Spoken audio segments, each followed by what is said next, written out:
Чуть больше получаса назад в Татарском театре оперы и балета завершилась «Пиковая дама» на музыку Петра Чайковского. В рамках Международного оперного фестиваля имени Федора Шаряпина оперу представили в концертном исполнении. Казанцы ждали этого события долго и раскупили билеты, как только они поступили в продажу. «Пиковую даму» на сцене оперного ставят во второй раз. Первый был в 2011 году.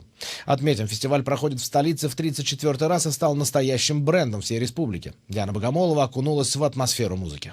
В театре оперы и балета звучит опера «Пиковая дама», написанная Чайковским. Примечательно то, что это концертное исполнение на одной сцене.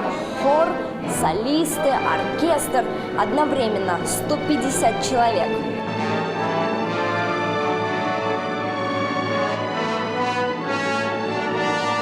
«Пиковая дама». Ее уже казанцы видели в 2011 году и спустя 5 лет снова в столице, в гостях.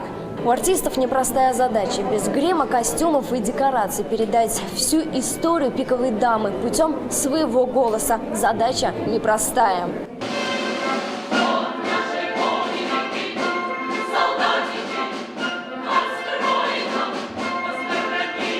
Концертное исполнение у него, например, плюс какой?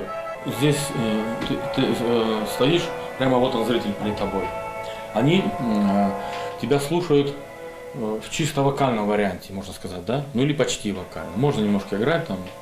Вот. То есть здесь ты никуда не спрячешься. Если сцена там глубоко, более-менее там где-то что-то, как-то. Здесь ты совсем никуда не спрячешься.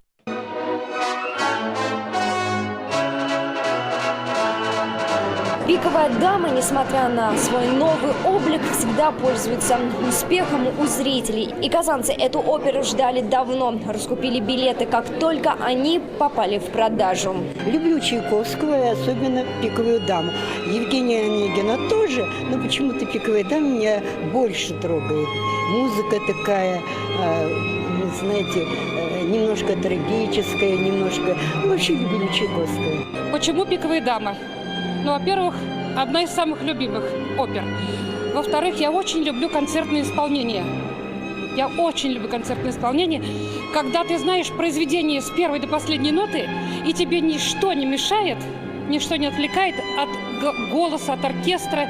Все эти 3 недели казанцы, гости столицы, будут жить в ритме музыки. Уже завтра их ждет «Севильский цирюльник». Опера в 2 действиях. Диана Богомолова, Шавкат Ахманов, столица.